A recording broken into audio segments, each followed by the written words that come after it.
So I'm the Deputy Chief Executive at the Scottish Wildlife Trust. We organise the World Forum on Natural Capital with a range of international partners. I'm the Project Director for that project, and I'm also a steering group member on the Scottish Forum on Natural Capital. So for those of you not familiar with the Scottish Forum on Natural Capital, it brings together senior decision makers in the public, private and voluntary sectors with the aim of protecting and enhancing Scotland's natural capital. And of course that's a major defining part of Scotland as a nation. The founding partners, as you can see, 5 quite different organisations, including our own, the Scottish Wildlife Trust, Scotland's 2020 Climate Group, the Institute of Directors in Scotland, the University of Edinburgh and the Institute of Chartered Accountants of Scotland. And the Scottish Forum was launched at the inaugural World Forum on Natural Capital in 2013, which took place in Edinburgh. So over the next few minutes, I'm going to quickly run through what we've achieved so far in the nearly 3 years that we've existed, what we've learned during the process, and also where we're heading next. So, the first thing that we learned was that it's really difficult to make a recognisable outline of Scotland for a photo opportunity when you're doing an event. But one of the things, seriously, that we did learn early on was the importance of bringing people together, sitting down in the same room, talking the same language. And some of you will probably remember that point that I made back in 2014 about the importance of language.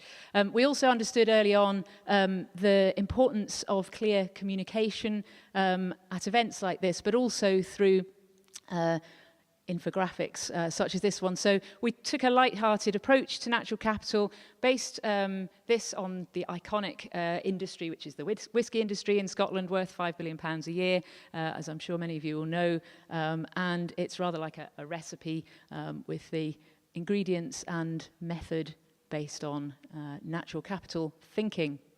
You can find that on our website, where there's also a resource section for the members. But what have we actually achieved in that time? Well, I think the single most important achievement is the inclusion of natural capital as a metric in the National Performance Framework in Scotland. So you've heard Gary mention that this morning, but of course that didn't happen overnight. And the key stepping stone, which Gary also alluded to, was the inclusion of natural capital as a concept in the narrative surrounding the refreshed government economic strategy. And we talk a lot about the fact that we can't just have people talking, it's got to be about action. But actually, for something like this to happen, you've got to have the talking. So we facilitated consultation, and obviously with Gary as a major champion of this, it enabled first the narrative to change, and then the priorities to change. So that's this year, as Gary mentioned this morning, in March, natural capital is now an indicator in the National Performance Framework called Scotland Performs, which measures all aspects of the Scottish Government's progress across all aspects of its work. So that's about changing the priorities of government, which is one of the things this is all about. So in terms of what we've learned during the process of doing some of these things, we've made a conscious decision to learn as much as we can about our audiences. So a while back we organised a survey of business leaders, which we ran in partnership with the Institute of Directors in Scotland and ICAS. And you won't be surprised to know that of the 500 or so respondents, which was a good response, a lot of them had never heard of the concept of natural capital when we began. We used the survey as an opportunity to explain what we meant, and significantly, this is how they responded once they actually understood what natural capital refers to. So you can see that 78% of those 508 business leaders who responded felt that action to protect natural capital in Scotland is urgent or very urgent. We've run a recent set of questions about natural capital in conjunction with the Central Scotland Green Network, which have yielded similar results, actually. Also an interesting one that just over a quarter of the businesses surveyed this time round said that they were particularly concerned about flooding and surface water management.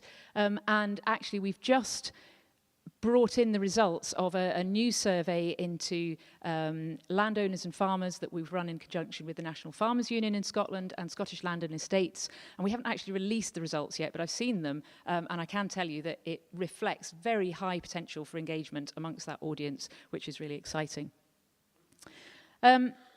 So in terms of other things that we've learned about our members. We've asked them what we want. They've told us that the three most important things for them is connection with other people in this space. They want access to tools. They want potential collaborators. And they also want the opportunity to demonstrate leadership. So all of those things, I suppose, as you might expect. Perhaps the biggest thing that we've learned, which is more counterintuitive, is about ourselves as a steering group. And we came up with this framework for our overall strategy fairly early on. This hasn't changed, but a lot within it has.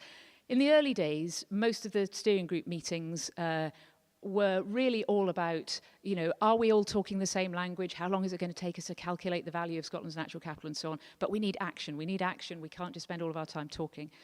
What we've done through a bit of reflection is decided that actually this is not about us establishing projects and delivering action ourselves, because quite simply we can't ever have the impact on anything like the scale we want if we try and do it within the membership of the Scottish Forum. But it's about creating that space where action can happen. And what we've done is we've come up with a more streamlined framework for our long-term goals. So impact through policy and legislation.